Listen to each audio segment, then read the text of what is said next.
उनको नाअहल करार दिया। अब ये बहुत कुछ कहा जा रहा है ये नाअहली नीति हो सकती। आईने पाकिस्तान में दो तरह के मैकेनिज्म हैं। इलेक्शन से पहले जो नाअहलियां हैं वो आर्टिकल 62 के तहत होती हैं, जिसमें 62(1)(f) आप सबको मालूम है। लेकिन इलेक्ट हो जाने के बाद दो तरह की रेमेडीज हैं। 45 रोज के अंदर अंदर अगर आपने कुछ किया है, आपकी इलेक्शन दुरुस्त नहीं है, आप इलेक्शन ट्रिब्यूनल में जा सकते हैं। लेकिन 45 रोज गुजरने के बाद कोई और रेमेडी नहीं है। उसमें फिर 63A में बयान किया गया है कि जब आप अपने लिए डिस्क्वालिफिकेशन खुद पैदा कर लेते हैं, जो कि इमरान खान साहब ने 2018 में कामयाब होने के बाद 2019, 20 और 21 के सालों में ये गैर कानूनी इकदाम किए। दस्तावेज़ात हैं, ऑल मैं कहूँगा कि जो मटीरियल एविडेंस है वो दस्तावेजी है। इस केस में कोई ज़ुबानी बात नहीं इलेक्शन कमीशन के सामने रखी गई और उनको वेरीफाई करने के बाद आईने पाकिस्तान के आर्टिकल 63A के तहत इन्हें करप्ट प्रैक्टिसेस में मुलव्वस पाया गया और इलेक्शन कमीशन ने इन्हें 5 साल के लिए नाअहल करार दिया। और साथ ही साथ उससे आगे नहीं गया, इलेक्शन कमीशन ने उसी कानून की मंशा के मुताबिक एक फौजदारी मुकदमे के ट्रायल के लिए रेफ़र कर दिया है कि वो अप्रोप्रिएट अदालत में चले। उसमें फिर ताज़ीरी सज़ाएँ भी मौजूद हैं।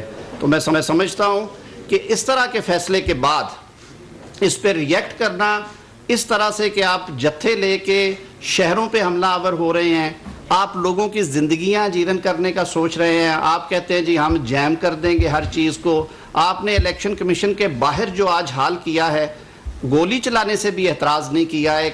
एक मुकद्दस तरीन इदारे के प्रेमिसेस में इस तरह से कानून को हाथ में लिया। वो तो कानून अपनी उसकी कार्रवाई की जा रही है। लेकिन खान साहब, आप तो हमेशा स्टेज पे खड़े होके कहते थे कि आप अदालतों की बात नहीं मानते। अपने सियासी मुखालफिन को तो आप कहते थे कि आप फैसलों पे तनकीद भी ना किया करें। और आप तो खुद कहते थे कि जिस दिन मुझे किसी अदालत ने बददियानत डिक्लेयर कर दिया मैं खुदकुशी कर लूँगा, मैं सियासत छोड़ दूँगा सारी उम्र के लिए। आपकी फॉरेन फंडिंग भी पकड़ी गई, आपके मिजाज पे ग्रां गुजरी और अब आपकी अपनी ज़ाती चोरी पकड़ी गई है। तो मेरे ख्याल में आपको कानून का सामना करना चाहिए।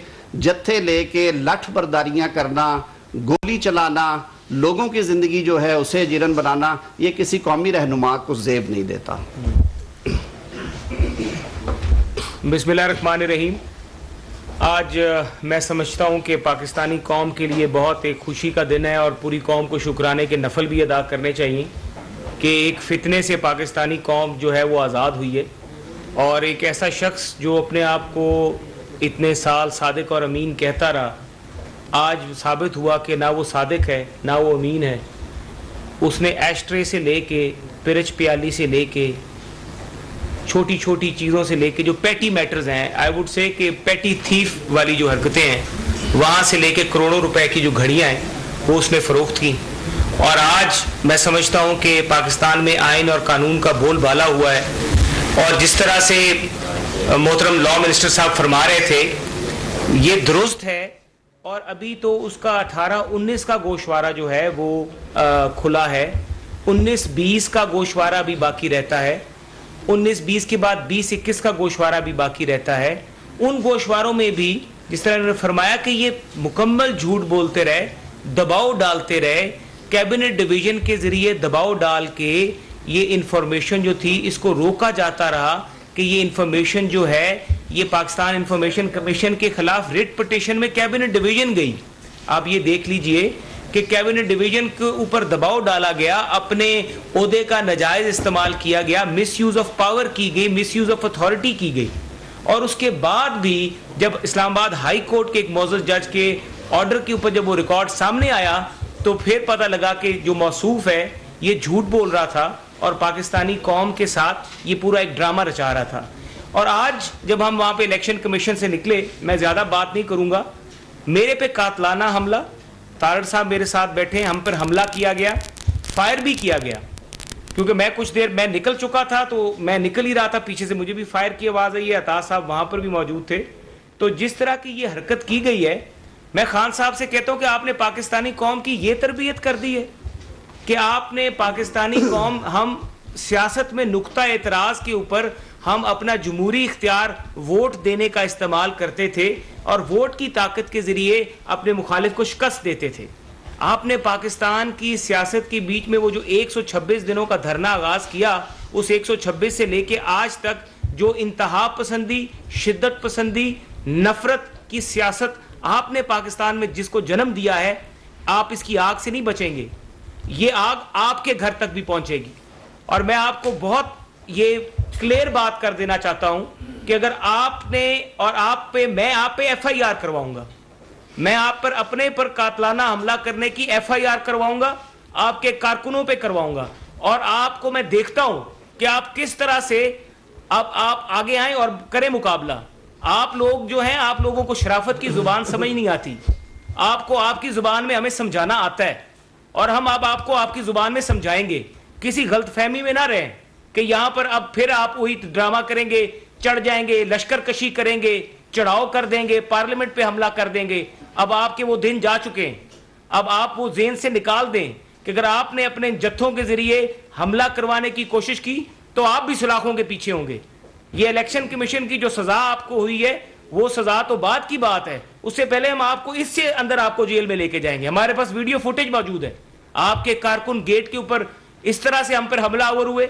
हमारे कारकुन, जब पनामा पेपर्स का फैसला आया, वो दिन याद करें। आपके जो लोग बाहर निकले, किसी पे फायर हुआ, किसी पे हमला किया गया।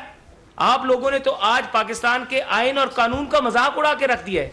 ये पाकिस्तान एक कानून और एक दस्तूर के तहत बनी हुई रियासत है। ये कोई बनाना रिपब्लिक तो नहीं है कि आप अपने लोगों को इस तरह से ट्रेंड करें और आप किसी गलतफहमी में ना रहें। ये मैं आपको बड़े आराम से भी बता रहा हूं और समझा भी रहा हूं। अपने लोगों को समझा लें कि इस तरह की अगर हरकत करेंगे, अगर वो एक दफा करेंगे तो हम 2 दफा करेंगे, और अपनी हैसियत में रहें। इस तरह की हरकतें करने से आप समझते हैं कि आप हम लोगों को दबाव में ले आएंगे? आप समझते हैं कि हम डर जाएंगे? जिस दिन हमने आपके खिलाफ ये केस दायर किया था, उस दिन हमने हर चीज अपने जेहन में रख के किया था ये केस दायर, और हम बिल्कुल ना डरने वाले ना पीछे हटने वाले हैं। और इंशाअल्लाह ताला अभी तो पहला केस है आपके खिलाफ, अभी इसके बाद हम और भी केस करेंगे और हम आपको आपके मंतकी इंजाम तक, जिसकी आज पहली केस थी, आपको आपके मंतकी इंजाम तक लेके जाएंगे।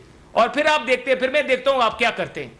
और मैं आपको समझा रहा हूं और आपके वर्करों को भी खुली वार्निंग दे रहा हूं कि अगर किसी ने अब इस तरह की हरकत की, और ये कोई हरकत की जो आज इलेक्शन कमीशन के दरवाजे पे हुई है, तो इससे और बुरा जवाब हम आपको देंगे। आप किसी गलतफहमी में ना रहें। बहुत शुक्रिया। बिस्मिल्लाहिर्रहमानिर्रहीम। बहुत शुक्रिया जी। ये जो बदतरीन किस्म की चोरी होती है, वो चोरी इस किस्म की होती है कि कोई दोस्त मुल्क का सरबराह इमरान खान की ज़ात को नहीं, वजीर आज़म के ओहदे पर बैठे शख्स को उस मुल्क की तकरीम में कोई तोहफा दे और आप उसमें 3 किस्म की चोरियां करें। पहले तो ये कि वो तोहफा लेकर उसको डिक्लेयर ना करना, और एक ऐसा विजिट भी है, मैं थोड़ी इस पर रोशनी डालता चलूं कि एक ऐसा विजिट है जिसमें तमाम वज़रा ने गिफ्ट डिक्लेयर किए हैं, इंक्लूडिंग फवाद चौधरी। अकेले इमरान खान साहब ने गिफ्ट डिक्लेयर नहीं किया हुआ। इसकी 2 वजूहात हो सकती हैं कि आप इतने गए गुजरे हैं कि उस दोस्त मुल्क ने सोचा कि इसको कुछ देंगे, ये तो बेच देगा, बाकियों को दे दो, वजीर आजम जो हेड ऑफ डेलीगेशन है उसको कोई चीज मत दो। एक वजह यह हो सकती है। दूसरी वजह यह है कि आपने लेके डिक्लेयर नहीं किया। अब सबसे बड़ा प्रॉब्लम है कि आपने कई तहाइफ लिए, आपने डिक्लेयर नहीं किए।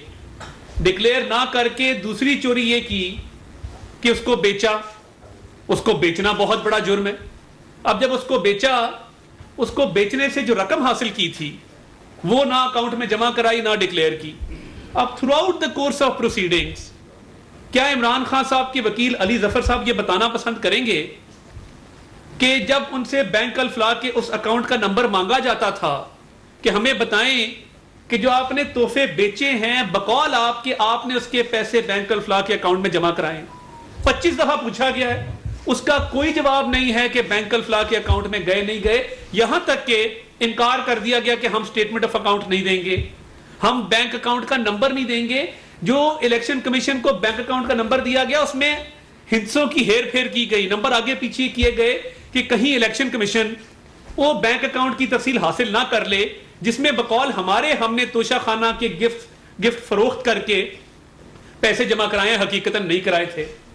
अब ये 2014 से हमने बहुत बर्दाश्त किया, चोर डाकू इससे कमीना चोर मैं कहूंगा कि नहीं हो सकता जो पाकिस्तान को दिए गए तोहफे बेच दे, पाकिस्तान को दिए गए तोहफे बेच के डिक्लेयर ही ना करे कि मुझे कोई तोहफा मिला भी था, इनकारी हो जाए, छुपा ले, और जब छुपाए तो उसके बाद किसी और मुल्क में जाके कई गुना ज्यादा कीमत पर बेचे और बेचने से जो पैसे मिले वो पैसे भी हड़प कर जाए।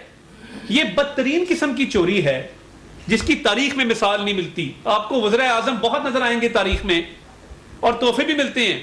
मियां शहबाज शरीफ ने एक मिसाल कायम की है, आप वज़ीर आज़म हाउस की कैबिनेट देखें, शीशे की कैबिनेट लगी, उसमें तहफ़ डिस्प्ले किए हुए, लिखा है कि किसने ये शहबाज शरीफ साहब को तोहफा दिया है। मियां नवाज शरीफ करते रहे हैं, बेनज़ीर भुट्टो साहिबा करती रही हैं। ये एक ऐसा शख्स है जो तमाम तहफ़ बेच के खा गया, डिक्लेयर नहीं। भाई पूरी की पूरी नून लीग, मतलब ऐसे तो हुकूमत है, लेकिन हम देख रहे थे कि पूरी की पूरी